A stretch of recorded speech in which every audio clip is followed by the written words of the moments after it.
is the Influencer Entrepreneurs Podcast with Jenny Melrose, where I strategize with business owners on how to grow and scale their businesses to hit their income goals.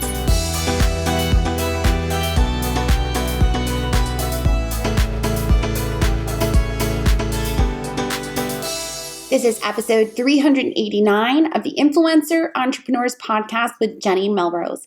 Today, we're going to be jumping into how to use a blog as a creator with Tonya, Lawson. I'm super excited to have her on the podcast. She is actually has her doctorate as a clarinetist, and she is bringing a different standpoint to the idea of creatives being able to create not only a website, but to also have the blog content that goes along with it.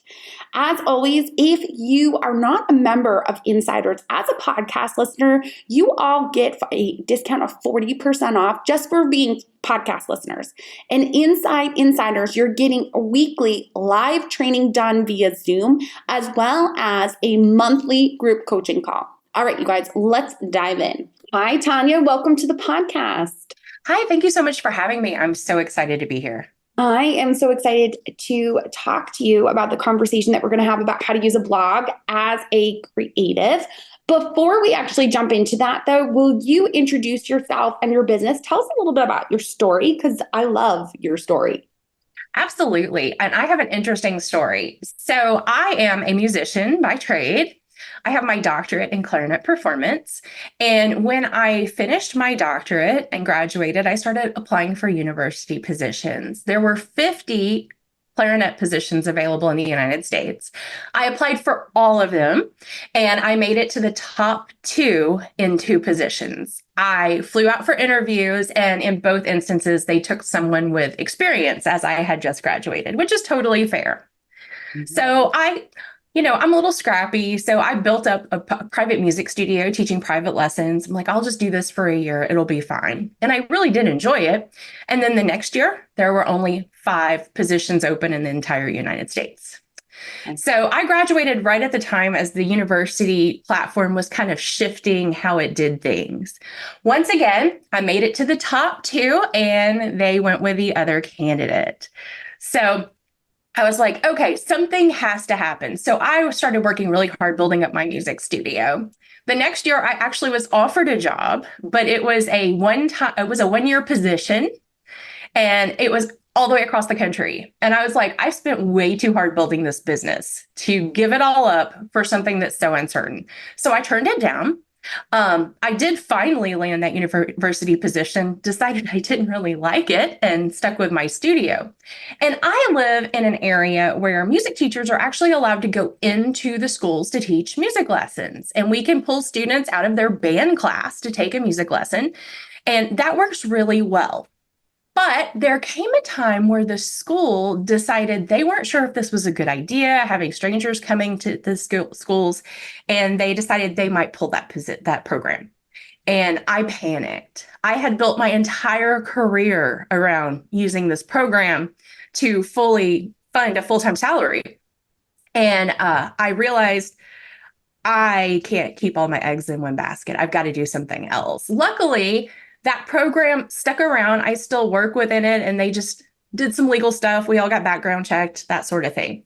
But I decided I needed to start doing something. And I knew I had a website, and I knew I had a blog, and there should be a way I could make money with it. So I started learning about SEO. I took an SEO course. And of course, at the time, the SEO world were just men. So it's a bunch of bros telling me I got to have a niche website if I ever want to make money. So that's what I did. I started my coffee website, and it started making money. And I was like, okay, so I have a second income stream now. There's got to be a way that I can take my website, my personal website, and use it. So I started tweaking things, and I finally found the secret sauce to making it all work. And then that website started pulling in money. Enter COVID. School shut down. I was lucky. I was technologically inclined because of my websites and stuff. It was easy for me to transfer my private teaching over to online. So I was one of the few people who actually grew my business during COVID instead of taking a hit in the music world. And I still had extra time because I wasn't driving from school to school. So I started a third website, which is my gardening website. So as I started figuring all of this out, I'm like, okay, now I have three websites each that are going to be two are an income stream, and the third one will be an income stream because it takes time. Mhm. And I was like, okay, I need to show people how to do that. So that kind of evolved into my courses and my membership and everything I do. And now I just preach you need as many different streams of income as you can, because that way, if one of them goes away, it's just an inconvenience. It's not devastating. Yes. I love your story, especially the fact that you were actually in person using your talents in order to make your income and then turned it into passive online income while using a blog to actually pull people towards you, grow an audience. So, why would you say that a creative should start a blog? Okay, so a blog is the best way to get your website found on Google. And obviously, as creatives, we're all over social media. I am too. I've got Instagram, I've got TikTok, I have a YouTube channel. But organic traffic is the holy grail because, if you get sick, you can't post consistently and then people stop following you. Or if something happens and your Instagram gets hacked and you lose it, you've lost your entire audience.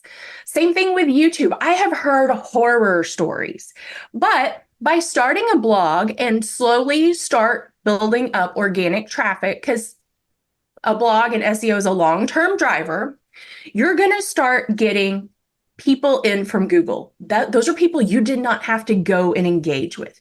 You didn't have to go on Instagram and scroll through and find people and follow them and then DM them and constantly engage. They come to you naturally.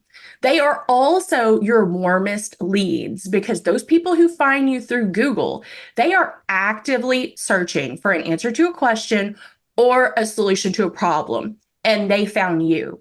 And they are as warm as they will ever be when they find you. And that's why I think a blog is so essential. So many of us creatives have websites, and then we don't understand why nobody ever finds them. And the thing is, we don't have enough content on them for Google to fully understand them and be able to rank them.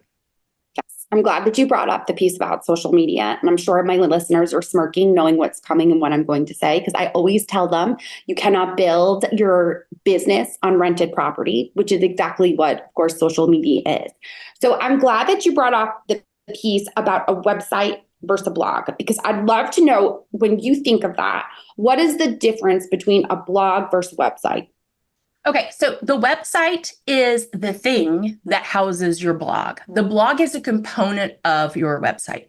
So when you have your basic website set up, you have your about me page. You have your landing page where everybody ends up. You have your sales pages.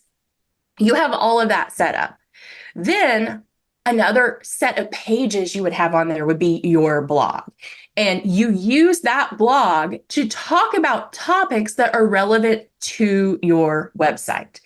And you can also take those blog posts about that topic and direct your readers to your product or service. So say you teach watercolor painting and you have all of these mini courses on how to watercolor paint, watercolor flowers, watercolor sailboats, whatever. People are actively looking. So for something like that, adding a video in is even better. So say you have a YouTube video on how to watercolor paint. Then you can take a blog post and outline what you're doing, everything you need for it, all the products, then embed your YouTube video into it directly. Now, Google has video. You're showing them how to do it. You then have all the tools they need. And then you could say, if you want to expand to learn how to paint more flowers, check out my micro course, for $29. And then you can potentially make a sale that way. It's a strategic way to draw organic traffic to your website to generate conversions.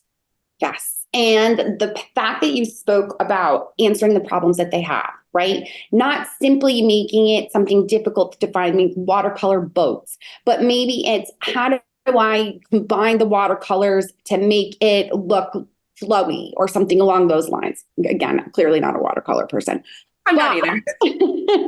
It's thinking about the problems that they would actually have, that they would be going to Google and asking. So getting into their heads and thinking about the content that you can create that's going to answer that problem, so you can direct them then to the other products and services that you offer, like you spoke about with your mini or micro course. Exactly. And it could be bigger courses as well. I know that often throughout my blog post, I mention my membership. Anytime I am writing about getting your website found on Google, SEO, organic traffic, affiliate marketing, I mention my membership in there because that is something that I think a person reading that would find beneficial. Now, if I was a watercolor artist and I've written an article on SEO, I'm not going to link to my watercolor course because that doesn't make sense. And Google will get confused by that. But as long as it is a relevant topic to something that you're already doing, it helps Google better understand who you are and what you do. It also helps build up your authority in the eyes of Google. And that's going to help you rank higher. Google has put a huge emphasis on authority this last year, and they're really cracking down on the people who have no idea what they're talking about and really putting people who know. And that's helped creatives immensely because we have social proof of what we do. Hey there, guys. My name is Melanie from Mostly Under Control, and I am a member of Jenny's Influencer Entrepreneurs Insiders membership. I've been a part of it since 2017, and over these 6 years, I've taken full advantage of the weekly trainings that Jenny offers and the monthly group coaching. The group coaching is probably my favorite part of the membership. Jenny has taught me so many things for my business. She helped me niche down and write and teach about what I wanted so that I wouldn't burn out. In addition to what she teaches, the networking I've done with other members has been invaluable. I recommend her membership to all of my online business owner friends because it is worth every single penny. Yes. And for someone like yourself that has the background in music, that has the doctorate or even the master's or even a bachelor's in it, it helps to build that authority in your about section. Because like you talked about, my next question was going to be the benefits of a blog. So you already kind of touched on it with EAT, right? Like that's what everybody's talking about, that EEAT that Google is looking for. So for those listening, expertise, experience, authority, and trustworthiness. So that's one of the benefits of a blog. What would you say another benefit of a blog is? Okay, so having, like I said, it's a great driver for traffic to your site. So think about it as your blog paints a picture of what you do. So for example, I'll use my blog for example, because I know what it is. So I am a musician, I am a blogger, and I'm a passive income and SEO specialist. So I have a number of things on my website about how musicians can get their websites found on Google. That's tapping into the musician side of it. I also have a number of things on SEO, like understanding SEO terminology, the basics of SEO, on-page SEO. So I have all these articles written around that. And if you don't know what SEO is, it stands for search engine optimization. And it's basically fancy letters for how to get your website found on Google. And it paints a picture for Google of what my website is about. So say you are a guitar teacher and you are selling guitar lessons. You want to teach guitar lessons, or you have a course for adults on how to learn how to play guitar. Your blog might be the best guitar strings that don't break, or a budget-friendly guitar for beginners, or, the best guitar repertoire for beginners, intermediate, and advanced students. Your blog paints a picture for Google about what you're about, and it helps you better understand your website. And then once it understands your website, it's going to then move it up in the search results so people find it when they're searching for something on Google. Okay. Now, what would you say are the key elements of starting a blog as a creative that they need to have? Okay, so first of all, you need to have obviously a website. You can't have a blog without a website. And ideally, not even ideally, it really needs to be on a self-hosted platform. Now, if you already have a website on Wix or Squarespace, that's totally fine. You can use that. I'm a big proponent of using WordPress as my delivery platform and self-hosting. I self-host with WPX. Now, WordPress also has a series, like a free blogging platform that you can use, or a blogging platform where you pay them so much money a month. Don't use that WordPress, because what you don't realize is when you click that little button of terms of service that nobody ever reads, let's face it, we scroll down. But if you read the fine print, that little button says WordPress owns all your content. You want to make sure that you own all the content on your website. Just as creatives, we want to own everything that we produce. Okay, so then next, you're going to think about all the questions anyone has ever asked you about what you do. Write those down. Then go to Google and type in each one of those questions and look at the people also ask section on Google. It's going to give you more questions. Write those down. You now have a big list of blog post topics you can start with. You can take it a step further by looking at those blog post topics and going, okay, this is about Instagram Reels, how to create Instagram Reels. Okay, go to Answer the Public and type in Instagram Reels. It's going to shoot out another big list of questions. And now you have a year's worth of blog post ideas that you can start writing. Yes. And then from there, I would definitely also, of course, recommend doing that next step of keyword research, going to a tool like Key Search or Ubersuggest or Keywords Everywhere. We know there's lots of different options, but looking to see what the volume is so that you know that the string of words that you're using are the way that people are typing it in, and you can make sure that you find all of the pieces that need to go into that blog post so you can rank and see your competitors. Yes, absolutely. And another way to know whether or not you can rank for a keyword, Moz has a great free keyword tool. It's a Chrome extension, Moz DA. And literally you can put it in your Chrome extension and do a Google search, and it shows you the DA of every website. And DA stands for domain authority.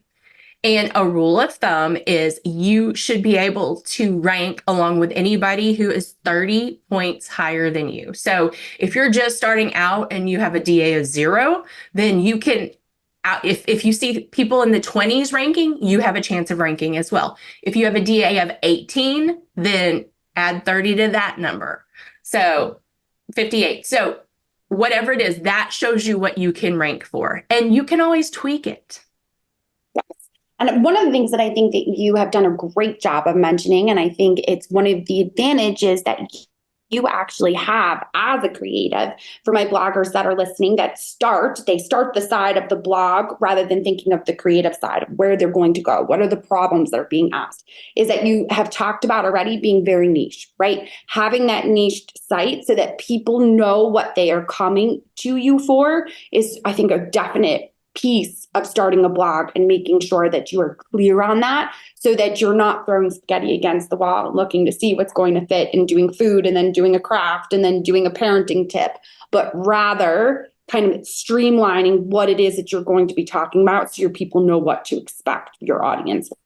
Well, and also it lets Google know what to expect, because like you said, the throwing spaghetti at the wall attitude. So maybe you do have some recipes and then some healthy organic cleaning tips and then your homeschooling advice. Well, Google looks at that and they're like, what is this about? I don't have any idea. Each of those are great topics, but that's 3 separate blogs right there. Now, once you have a high domain authority, like once you hit the 50s or 60s, then you have the ability to add other topics in. But to start out, you want to stay really niche down with your blog, because that's the fastest way to get Google to recognize it. Yes, such a good recommendation. And I think something that a lot of people do struggle with, because they like to say, but I'm multi-passionate and I want to do all the things. And we understand that. But like you said, if you want to grow fast, you do have to niche down so that people understand what they are coming to you for. It's very confusing when they don't know whether they're going to get a craft or a recipe or a parenting tip. Oh, absolutely. And I am multi-passionate. I do so many things, but and hey, You can have more than one blog. Get one going and then take your passion. I love gardening. I have a garden blog. It is my pet project.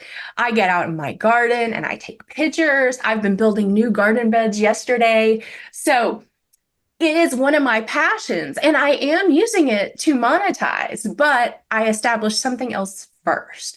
So don't give up on those ideas. I always say, just pull out your journal or pin something on your bulletin board and call it your future idea parking lot. And then everything you want to do, just stick it in that future idea parking lot. So, I want to do something about gardening too. Garden blog, future ideal parking lot. I want to do something about homeschooling children because I am very passionate about that. Move that to your future ideal parking lot and then just knock them out one at a time. Yes, such a good suggestion. So you actually have a 5 days to ranking on Google challenge that you normally sell, but you are offering it for free to my audience. Can you talk a little bit about what they can expect to learn from that challenge? Oh, absolutely. So it's 5 days, and I ran this challenge live originally, and I now sell the replay of it, and I'm offering it to you guys for free. And each day we tackle one specific element of getting your website to rank on Google. Each day comes with homework, with a very actionable step to take. And then the next day builds on that. You can't do it out of order. But if you go through those 5 days, you will have done everything on your website you need to do to get it to start showing up in the Google search results. So it's going to be delivered through email, super easy to follow along, go at your own pace. Perfect. We are going to link to that in the show notes so that you can make sure that you all jump into that. Tonya, where are the best places for people to connect with you? Okay, so I'm very active over on Instagram. It's at dr.Tonya Lawson, Dr. Tonya Lawson. I'm also on YouTube, same handle over there. They can always go to my website or email me at tonya@tonyalawson.com. Excellent. We will have those in the show notes as well. Tonya, I appreciate you so much for taking the time to speak with me and share your knowledge with my audience. Oh, thank you so much for having me. It's been so much fun. Of course. All right. Well, there you have it. I am super excited about this conversation that I had an opportunity to have with Tonya. If you haven't already grabbed her 5 days to ranking on Google challenge, make sure that you sign up for that. That is a paid product that she is offering to all of my listeners for free. As always, I appreciate you all so much for listening in. If you haven't already left a rating and review on your favorite podcasting app, I would have so appreciated if you took the time to do it. All right, you guys, until next time, I will see you all then.